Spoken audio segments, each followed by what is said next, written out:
Oh, well, here we are in autumn, and the leaves are brilliant here. They're bright as they fall from the trees and land on the ground. And then we move to winter. Winter comes. I'm going to share a tiny poem from W.S. Merwin. Little breath, breathe me gently.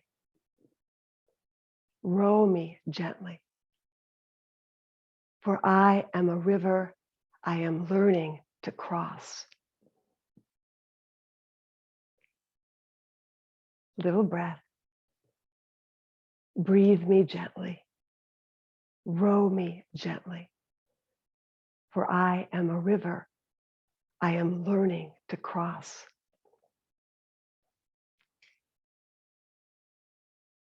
Ever changing.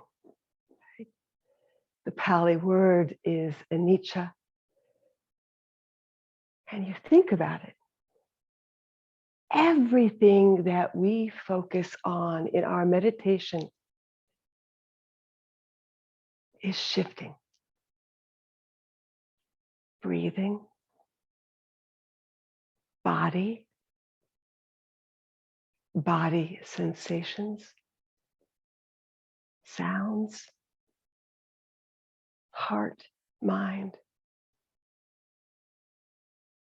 And we are noticing. We are training to deliberately notice anicca. They say all castles are built on sand. And Buddha said, just as the footprint of the elephant in the jungle is the greatest of all the animals, so too is the insight into impermanence the greatest of all insights. And he said, better it is to live one day seeing the rise and fall of things than to live 100 years without ever seeing the rise and fall of things.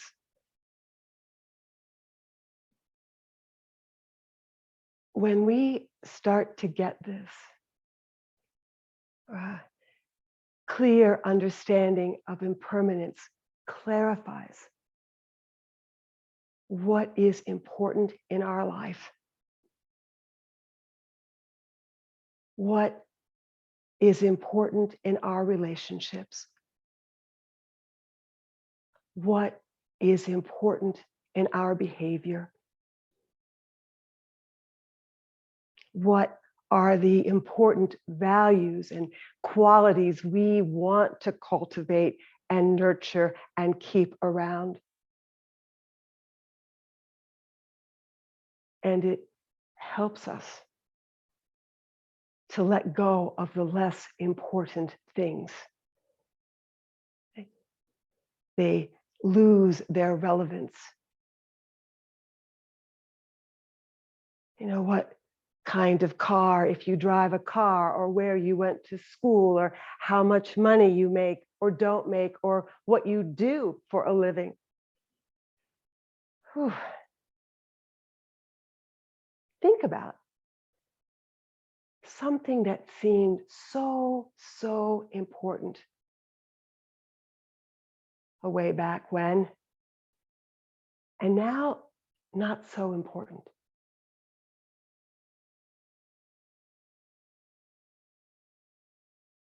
How does that feel? And when we let go of the things that are not so important, we can see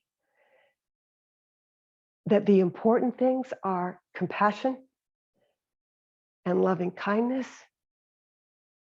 and giving to others and taking care of others and being kinder to ourselves and to each other. on retreat with Bill and Susan, one of the first things Bill said, and we were, all in the room, ready to go. He's like, wait, where are we going to go? There's nowhere to go. Here we are, but there we are. He said, this is not a prelude.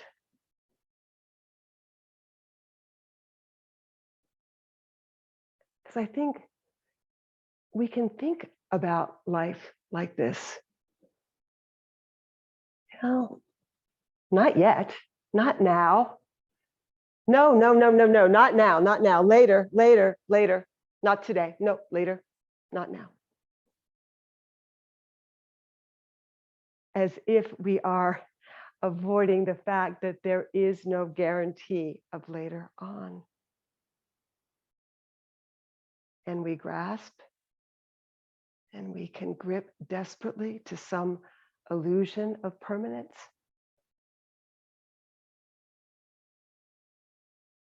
And Thich Nhat Hanh reminds us we don't need to be so apprehensive about impermanence. He writes, in the heart of Buddha's teachings, understanding impermanence can give us confidence and peace and joy.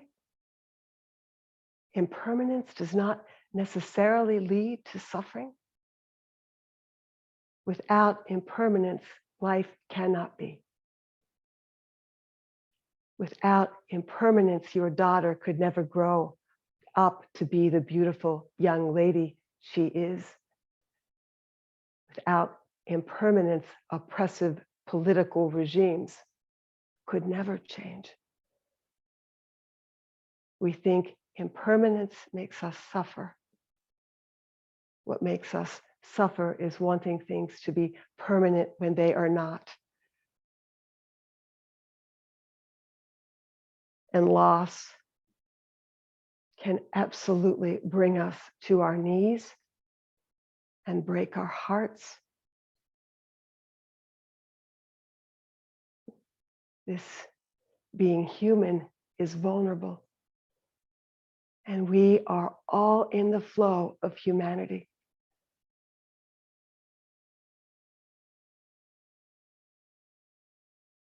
Surrendering to the fact that life is as it is offers serenity and peace and equanimity. 3 lines from a poem I read last week is, peace is this moment without judgment, by Dorothy Hunt. And she asks, do you think peace will come some other place than here? Some other heart than yours? Some other time than right now?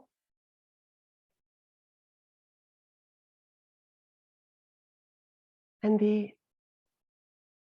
invitation or the reflection is, what if this here, now, as it is enough? How would that change the way your breath flows right now?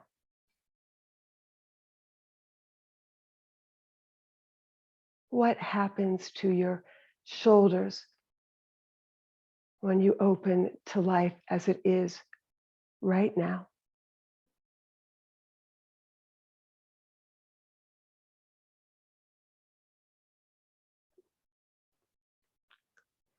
I'm going to share a meditation I heard when I was listening to Tara Brach give a talk on equanimity. It's called duck meditation. In the waves. Now, we are ready to look at something pretty special. It is a duck riding out in the ocean 100 feet beyond the surf as it cuddles in the swells.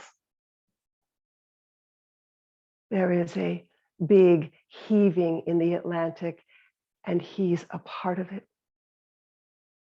He can rest while the Atlantic heaves because he rests in the Atlantic. He probably doesn't know how big the Atlantic is, and neither do you. But he realizes it somewhere. And what does he do? He sits down in it. Duck meditation. He reposes in the immediate as if it were infinite, which it is. We